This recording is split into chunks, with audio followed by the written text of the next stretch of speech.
बाबासाहेबांना अभिवादन करण्यासाठी आलेला आहात. काय भावना आहेत? भावना याच आहेत की बाबासाहेब आंबेडकरांचं योगदान या देशासाठी, या देशाचं संविधान लिहिण्यामध्ये, या देशाची लोकशाही मजबूत करण्यामध्ये आणि या देशातल्या गोरगरिबांना दलितांना न्याय देण्यासाठी सातत्यानं वैचारिक संघर्ष करणारी भूमिका मांडणारे बाबासाहेब आंबेडकर होते. आणि बाबासाहेब आंबेडकरांच्याबद्दल आम्हाला अभिमान या गोष्टीचा आहे की ते महार समाजामध्ये जन्माला आले आणि त्यांनी अत्यंत मोठी क्रांती केलेली आहे. बाबासाहेब आंबेडकरांचं संविधान हे अत्यंत मजबूत आहे. आपल्या देशाचा नेपाळ होऊ शकत नाही, श्रीलंका होऊ शकत नाही, बांगलादेश होऊ शकत नाही.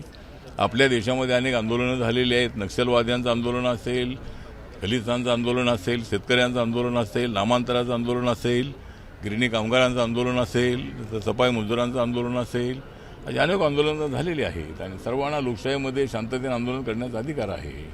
पण हातामध्ये कायदा घेऊन अशा पद्धतीनं सत्ता काबीज करण्याची हिंमत या देशातल्या कोणामध्ये नाही.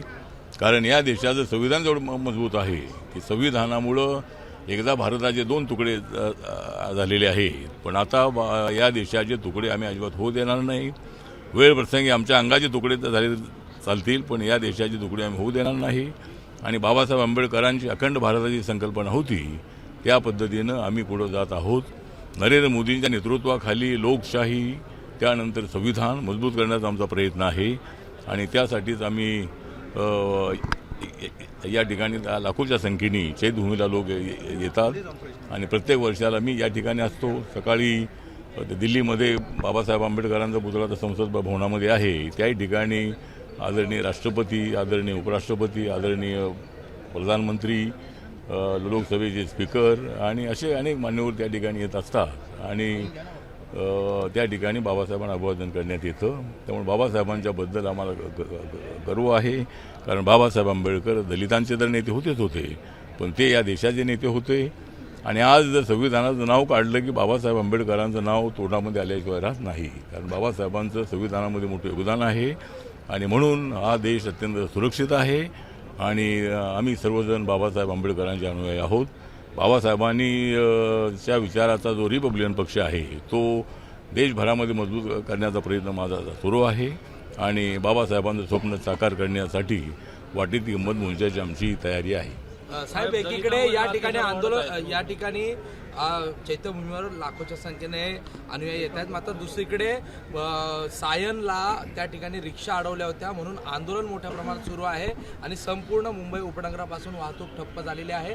कारण त्या ठिकाणी रिक्षा ज्या आहेत त्या चैत्यभूमीवर येऊ दिल्या जात नव्हत्या पोलिसांकडून, म्हणून हे आंदोलन करण्यात आले. रास्ता रोको 1.5 तासापासून सुरू आहे.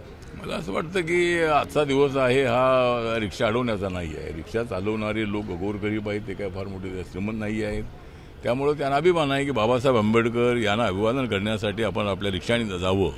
त्यामुळं सायनपासून त्या रिक्षा अडवलेल्या आहेत. कारण आता सायनपासून पुढे रिक्षा येत नाही आहेत. पण मला वाटतं की आजच्या दिवसापुरती सूट द्यायला हरकत नाही आहे. तर याच वर्षी हा प्रश्न आमच्या समोर आलेला आहे. त्यामुळं तशा नियमाप्रमाणे रिक्षा सायनच्या पुढे येत नाही आहे, तिथून टॅक्सी येते.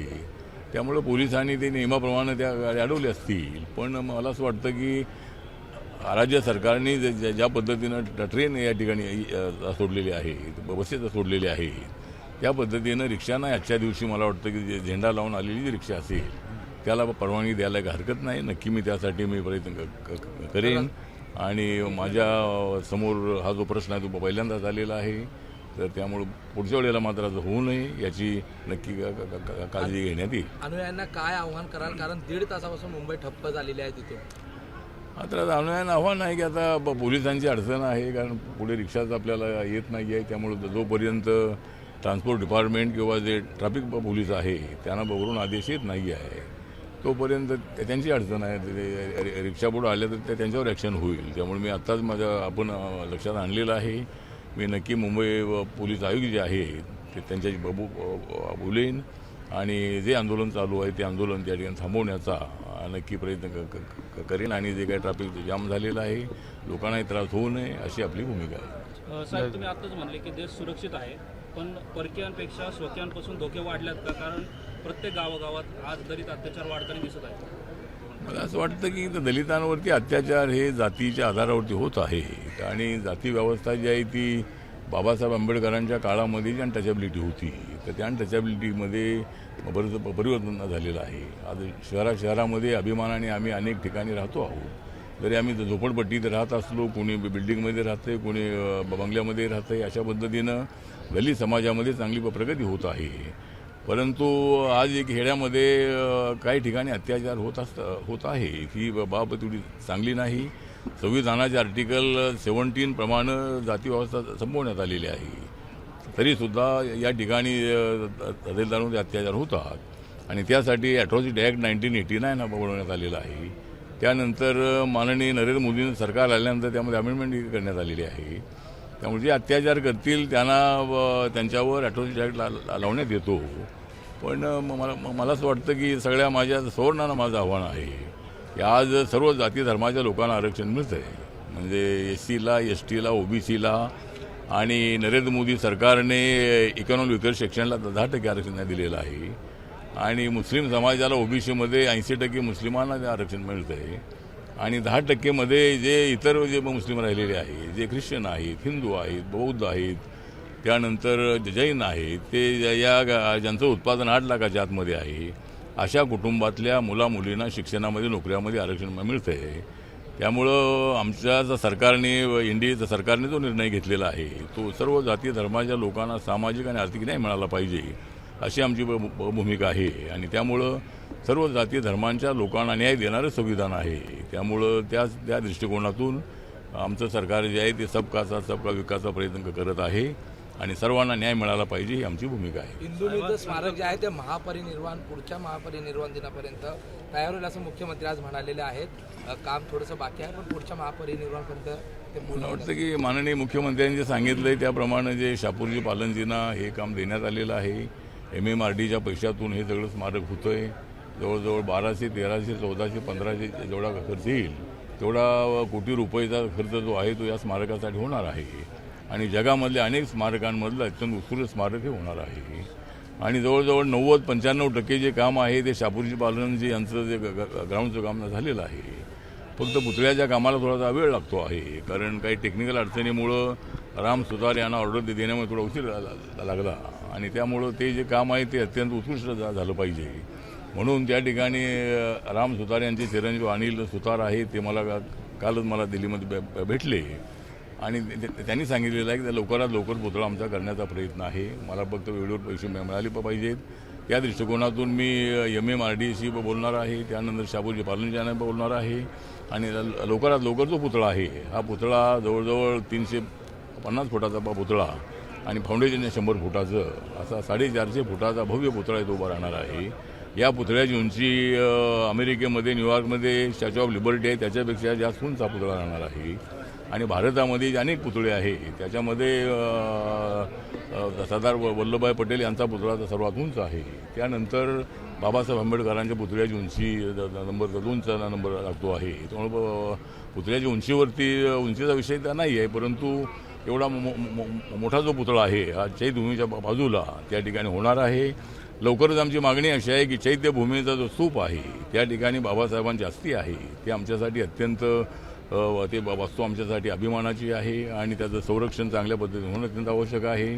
त्यामुळं तो जो स्तूप आहे त्या स्तूपाला अनेक वर्ष झालेली आहे. त्यामुळं त्या ठिकाणी भव्य दिव्य असा एखादा स्तूप उभा राहावा. त्यानंतर त्या ठिकाणी एखादी मार्गे चांगली बिल्डिंग उभी राहावी, त्याच्यामध्ये काही भिकून निवास असावं, एखादा हॉल असावा, लायब्ररी असावी. हिंदू मिलचं काम तर वेगळं आहे. तर आमची सूचना अशी आहे की त्या लवकरात लवकर हे जे काम आहे ते महानगरपालिकेकडे पैसे पडून आहे त्याने लवकरात लवकर आंबेडकर फॅमिलीशी बोलून हे जे चैत्यभूमीचं काम आहे ते सुरू करावं अशा पद्धतीची आमची मागणी आहे. त्यानंतर मी मध्यंतरी हा प्रयत्न केला होता की जो सेल्फी पॉईंट आहे तर सेल्फी पॉईंटला ज्या पद्धतीनं समुद्रापर्यंत गेलेला आहे त्याच्या समांतर अशा पद्धतीची भिंत उभी करावी आणि मग चैत्यभूमीच्या स्तूपाच्या आकाराचा तो आकार मोठा असणार आहे आणि म्हणून ते 20-25 फूट जे आहे ते वाढवून आम्हाला मिळावे. त्यासाठी मी ते दिल्लीला बैठक घेतलेली आहे, मुंबईमध्ये बैठक घेतलेली आहे आणि त्याला ग्रीन सिग्नल मिळालेला आहे. त्यामुळे लवकरात लवकर ते काम सुरू करावं अशा पद्धतीची आपली मागणी आहे. अनिल सुतार यांनी अनेकांकडे ही खंत व्यक्त केली की पैसे वेळेत मिळत नाहीये, तर तुमच्याकडे देखील ही खंत व्यक्त केली. नाही तर त्याच्यामध्ये अडचण ही आहे की डिपार्टमेंटचं शापूरजी पालन यांचं म्हणणं असं आहे की काम केल्यानंतर पैसे मिळतात. म्हणजे किती काम केलेलं आहे ते काम केल्याच्या संबंधातली माहिती किंवा किती खर्च झालेला आहे ती माहिती आली की आम्ही पैसे मंजूर करतो. पण राम सुतार यांचं म्हणणं असं आहे की त्यांनी 9 कोटी रुपये बँकेकडं त्यांनी मागितलेले होते आणि तेवढे तरी मला मिळावेत असं त्यांनी सांगितलेलं आहे आणि त्या पद्धतीने मी अधिकाऱ्यांना बोललेलो आहे. त्यामुळे ते पैसे जर त्यांना लवकर मिळाले तर कामाला गती अजून येणार आहे. त्यामुळे हा जो पुतळा आहे तो लवकरात लवकर पूर्ण व्हावा आणि माननीय मुख्यमंत्र्यांनी एक नवीन समिती नेमलेली आहे. पुतळ्यामध्ये कसली कचोरा राहता कामा नये आणि पुतळा अत्यंत सुंदर असला पाहिजे. बाबासाहेब आंबेडकरांच्या नावाला शोभणार असला पाहिजे, त्यांच्या चेहऱ्याला शोभणार असला पाहिजे आणि म्हणून त्याच्यामध्ये कसली अजिबात चूक राहणार नाही यासाठी नवीन समिती नेमण्यात आलेली आहे. आणि पुतळ्याचं काम बाकीचं सुरूच आहे, चेहऱ्याचं काम शेवटी होणार आहे. त्यामुळे त्या समितीने बारकाईने त्याचा अभ्यास करावा, त्याच्यामध्ये काय बदल करणं अत्यंत आवश्यक आहे का ते पाहावं. आणि या पुतळ्याबद्दल कोणी राजकारण करण्याची आवश्यकता अजिबात नाही आहे. पुतळा चांगला व्हावा हीच राज्य सरकारची इच्छा आहे, आपल्या सगळ्या जनतेची इच्छा आहे आणि म्हणून तो पुतळा अत्यंत चांगला असावा, त्यांच्या बाबासाहेबांना शोभेला असा असावा अशी आमच्या सगळ्यांची मागणी आहे. महानगरपालिका निवडणुका तोंडावर आहेत, आरपीआयचा काय निर्णय झाला महाविकास आघाडीचा? महानगरपालिकेच्या निवडणुकीच्या संबंधामध्ये एकतर नगरपालिकांच्या निवडणुकांमधली जी रणधुमाळी आहे ती आत्ताच आपण पाहिलेली आहे, ऐकलेली आहे आणि त्यामध्ये आम्ही सगळे जरी एकमेकाच्या विरोधामध्ये लढलो असलो तरी आमची ती स्ट्रॅटेजी होती, आमचा तो गणिमी कावा होता. चर्चा फक्त आपली झाली पाहिजे आणि त्या दृष्टिकोनातून महायुतीचे उमेदवार जास्तीत जास्त निवडून येतील अशी आम्हाला अपेक्षा आहे.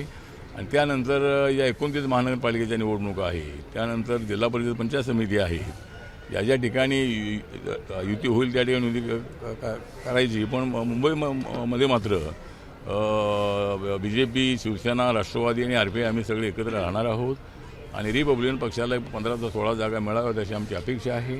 आणि मुंबई महानगरपालिका ही सर्व महायुतीने एकत्रितपणे लढावी आणि महानगरपालिकेवरती भगवानी निळा फडकवावा अशी आमची सूचना आहे.